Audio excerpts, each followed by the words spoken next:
अरुणाचल प्रदेश ने राज्य में एक भारी बहुमत से जीत दर्ज करके देश को दिखा दिया है कि देश क्या चाहता है, अरुणाचल क्या चाहता है। और मेरे साथ अब जुड़ चुके हैं अरुणाचल के मुख्यमंत्री, जिसके पीछे कहा जा रहा है कि इनके हाथ बहुत है अरुणाचल को भारी बहुमत दिलाने के पीछे।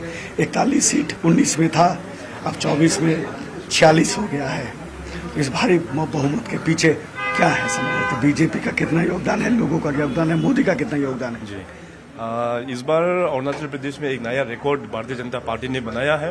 जैसे आपने कहा 2019 इलेक्शन में we won the election by winning 41 seats 2019 में। इस बार 2024 में वी हैव वॉन 46 सीट्स।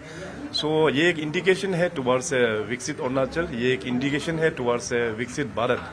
जिस प्रकार से अपना honourable prime minister Narendra Modi ji ने इस देश को जो लीड कर रहा है, और हमारा नॉर्थ ईस्ट और अरुणाचल प्रदेश में जो कार्य हुआ है उनके मार्गदर्शन में बहुत अच्छा काम हुआ है अरुणाचल प्रदेश में। This is an reflection of the work done by the BJP party के गवर्नमेंट, श्री नरेंद्र मोदी जी, और स्टेट में हमारा पूरा बीजेपी के कार्यकर्ता। तो ये सभी का एक मेहनत का एक फल है। तो मैं आज आपके चैनल के माध्यम से I want to express my heartfelt thanks to all the voters of Arunachal Pradesh and all the people of Arunachal Pradesh for restoring the faith once more to the Bharatiya Janata party. 2016 अगस्त से आप लगातार बागडोर संभालते आ रहे हैं, 2024 तक 8 साल हो गया है। अगले 5 साल अरुणाचल आप ही को मुख्यमंत्री के रूप से देखेंगे? इसमें क्योंकि बीजेपी एक पार्टी विद डिफरेंस है, इसमें हम लोग लीडरशिप का चेयर हम लोग क्लेम नहीं करते हैं। पार्टी का अपना एक फॉर्मेलिटीज होता है। अभी रिजल्ट्स के बाद में पार्टी तय करेंगे, सीनियर व्यक्ति आएंगे दिल्ली से, और पार्टी का जो भी निर्णय है we have to follow it. कब तक नया सरकार होने का उम्मीद है? कब तक आप गवर्नर के पास पहुंचेंगे जाके? न्यू गवर्नमेंट फॉर्मेशन का प्रोसेस इस प्रकार से रहेगा, क्योंकि 4 जून को एमपी का काउंटिंग होना है। सो आफ्टर 4 जून हमारे जितने भी एमएलए है वो लोग भी यहाँ ईटानगर पहुंच जाएंगे, और तब तक जैसे मैंने कहा दिल्ली से भी कोई सीनियर का यहाँ पे ड्यूटी लगाया जाएगा। तो होने के बाद तो प्रोसेस स्टार्ट हो जाएंगे। It won't take much time. थोड़े समय के सही आप एक पार्टी, जिस पार्टी का मुख्यमंत्री रह चुके थे, उस पार्टी ने भी इस बार 2 सीट अपने किटी में लाया है। 2 सीट लाया शायद से। एक ही कि 2? कांग्रेस का? कांग्रेस नहीं, मैं कांग्रेस का नहीं, पीपल्स पार्टी ऑफ अरुणाचल के बारे में बोले। 2 सीट उन्होंने लाया है, कांग्रेस ने 1 सीट लाया है। आपके बहुत अब दोस्ती कहते हैं शायद कॉनराड संगमा को, उनको भी 5 सीट मिला है इस बार, पिछले 7। तो क्या है, मतलब ये अलग से रहेंगे, या ये चाहे तो आउटपुट सपोर्ट अगर देना आपको देना चाहते हैं तो आप उनको एक्सेप्ट करेंगे? अरुणाचल प्रदेश में देखिए हमारा जो प्रिंसिपल ओपोजिशन है वो कांग्रेस ही है। तो देखिए आउट ऑफ 60 कॉन्स्टिट्यूंसी कांग्रेस को सिर्फ 1 ही सीट मिला है। अच्छा, उनका पराजय का वजह से आप जीते हैं, या आप अपने बलबूते जीते हैं? It's because of Congress fall you have risen, or it's only on your hard work you have risen? It's not because of Congress downfall. देखिए कांग्रेस का तो डाउनफॉल तो पूरा तय ही है, and the work which the BJP has done, this is the victory, this is the reflection of the efforts and the work done by the BJP party. तो ये काम किया वाला का जो रिफ्लेक्शन है। सो बाकी कुछ रीजनल पार्टीज भी जीते हैं, और ब्रॉडली आई थिंक इसमें जो भी है सब I think in larger platform में एनडीए का साथ ही है। जो सेंटर में अगर एनडीए का साथ है तो डेफिनेटली वो लोग भी यहाँ पे आके शामिल हो सकता है।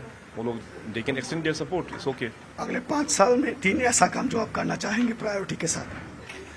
अरुणाचल बहुत चैलेंजिंग एक राज्य है, और पूरे नॉर्थ ईस्ट का सबसे बड़ा राज्य है अरुणाचल प्रदेश। तो यहाँ में डेवलपमेंट लेके जाना वाकई ही बहुत चैलेंजिंग है। तो देखिए कनेक्टिविटी काफ़ी हद तक हम लोग ने सोल्व कर पाया है। सो कनेक्टिविटी का हमारा ऑलरेडी प्रायोरिटी हमेशा रहेगा, और साथ साथ इसके अलावा हमारा एजुकेशन सेक्टर को अभी अच्छे प्रकार से और भी रिवैम्प करना बहुत ज़रूरी है। इसके अलावा फिर हमारा हेल्थ सेक्टर में भी हमारा डिस्ट्रिक्ट्स और हॉस्पिटल्स में काफ़ी सारा काम होना है। इसके अलावा देखिए अरुणाचल में काफ़ी अच्छा पोटेंशियल है। हमारा यहाँ रिसोर्स को ट्रैप करने के लिए हमारा यहाँ पे हाइड्रो पावर सेक्टर बहुत अच्छा है। तो हाइड्रो पावर के क्षेत्र में हम लोग बहुत रिग्रेसली हम लोग काम कर रहा है, ताकि स्टेट और देश का रेवेन्यू में हम लोग कंट्रीब्यूट कर पाएंगे। इसके अलावा फिर फार्मिंग सेक्टर में हमारा काफ़ी फोकस रहेगा और साथ ही साथ हमारा जो एंटरप्रेन्योर्स डेवलपमेंट का जो यंग एंटरप्रेन्योर्स है खास करके उन लोगों को सरकार की ओर से सहयोग देने का, तो इस तरह से ऑलरेडी हम लोग ने रोड में पार्टी की ओर से बना के रखा हुआ है। ये नेक्स्ट 5 years में ये सारा काम को ज़रूर हम लोग करेंगे।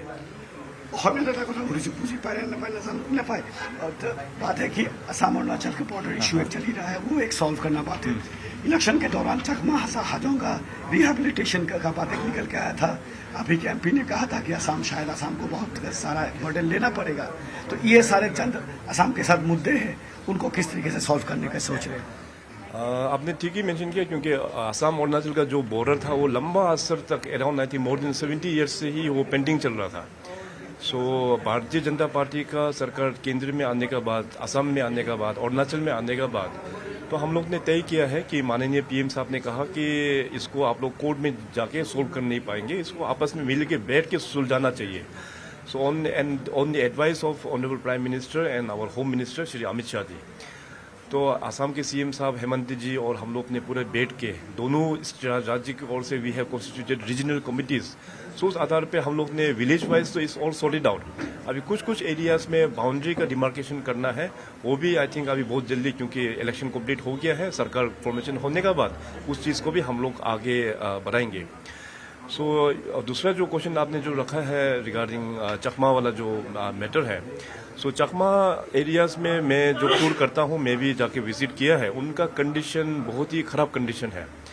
और अरुणाचल प्रदेश हम लोग का यहाँ पे since we come under this BEFR 1873 Bengal eastern frontier एक रेगुलेशन है, उसका मुताबिक outsiders they can't have land in Arunachal Pradesh. So उस हिसाब से 1960s में जब वो लोग एज रिफ्यूजी के तौर पे आया, तो उस वक्त में भारत सरकार ने उन लोगों को टेम्परेरी बसने के लिए जगह दिया हुआ है। तो ऐसे करते करते अभी काफ़ी लंबा असर से वो लोग भी वहाँ पे बैठ गया। अनफॉर्चुनेटली उन लोगों को जॉब भी नहीं मिलता है, उन लोगों का they used to earn their bread by as daily wage earner. तो मैंने कहा कि देखो, आप लोगों को इस प्रकार से बैठते जाओगे तो आपका जनरेशन हमेशा आपको लेबर काम ही करना पड़ेगा।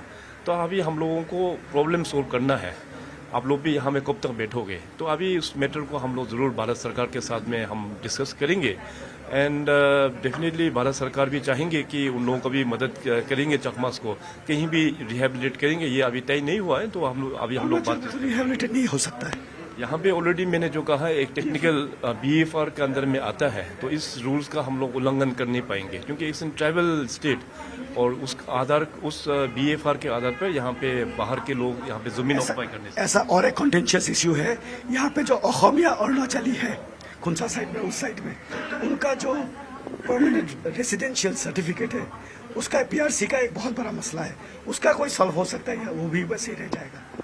देखिए, पूरा PRC तो हम दे नहीं पाएंगे, क्योंकि लास्ट टाइम भी इसके ऊपर में चर्चा हुआ था, तो काफ़ी major law and order issue भी हुआ था।